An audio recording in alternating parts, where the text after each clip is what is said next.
Assalamualaikum warahmatullahi wabarakatuh sahabat beriman. Yang dirahmati Allah Subhanahu wa Ta'ala. Kali ini kita akan mengisahkan seorang guru PNS yang gila harta. Di sebuah desa terpencil di Indonesia, di antara hamparan sawah hijau dan bukit-bukit yang memeluk langit, hiduplah seorang guru PNS bernama Budi. Hidupnya serba cukup, namun ambisinya tidak pernah berhenti pada kata cukup. Budi adalah seorang guru di sekolah dasar di desa itu. Setiap pagi, ia berangkat dengan motor tuanya, menyusuri jalan setapak yang berdebu. Anak-anak menyapanya dengan ceria, namun di balik senyum itu tersembunyi hasrat akan kekayaan yang tak pernah padam. Suatu hari nanti, aku akan memiliki semuanya. Mobil mewah, rumah besar, dan kehidupan yang bebas dari kesulitan. Ia sering berbicara sendiri seperti itu, menguatkan ambisinya yang membara. Meski hidupnya cukup, Budi selalu merasa kekurangan. Ketika kedua orang tua Budi meninggal, ia melihatnya sebagai kesempatan emas. Warisan yang mereka tinggalkan, tanah, rumah, dan tabungan untuk pergi haji, semuanya kini ada di tangannya. Dengan cepat, Budi menjual semua harta orang tuanya tanpa sepengetahuan saudara-saudaranya. Uang hasil penjualan itu digunakannya untuk kepentingan pribadi. Tabungan haji orang tuanya pun tak luput dari pengabdiannya pada harta dunia. Budi, di mana uang untuk haji bapak dan ibu? Mengapa semua tiba-tiba hilang? Budi, tenang saja, Kak. Uangnya ada padaku. Aku tahu bagaimana mengaturnya.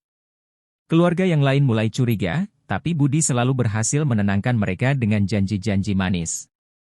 Waktu berlalu, dan Budi hidup dalam kemewahan yang sementara. Namun, seperti api yang membakar kertas, uang itu pun habis. Ia mulai terjerat hutang, dan satu persatu hartanya harus dijual untuk membayar utang. Kehidupan Budi yang dahulu serba ada kini berubah menjadi gelontang-gelantung. Ia kehilangan semuanya, termasuk rasa hormat dari keluarganya.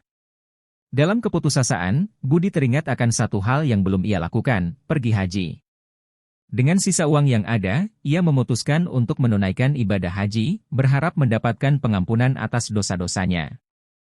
Namun, perjalanan spiritual ini membawa konsekuensi yang tidak pernah ia bayangkan. Sesampainya di Mekah, Budi merasa ada yang aneh. Di tengah keramaian para jamaah, ia merasa diikuti oleh bayangan hitam yang menakutkan. Pada puncak ibadahnya, ketika ia mendekati Ka'bah, ia melihat sesuatu yang membuat darahnya membeku. Seekor ular raksasa muncul di hadapannya, seakan mengintai dan menunggu. Budi, astagfirullah. Ampuni aku, ya Allah. Ia tersungkur, tubuhnya gemetar, menyadari bahwa ini adalah azab atas segala perbuatannya selama ini. Ular itu adalah bayangan dari dosa-dosanya yang mengerikan. Budi pulang ke Indonesia dengan hati yang hancur dan jiwa yang terguncang. Ia telah melihat sendiri akibat dari keserakahan dan dosa-dosanya. Kini, ia hanya berharap untuk mendapatkan pengampunan dan memulai hidup baru. Dan di bawah langit biru desa, Budi menemukan kedamaian yang tak pernah ia temukan dalam tumpukan harta. Harta yang sejati ada dalam hati yang tenang dan jiwa yang bersih.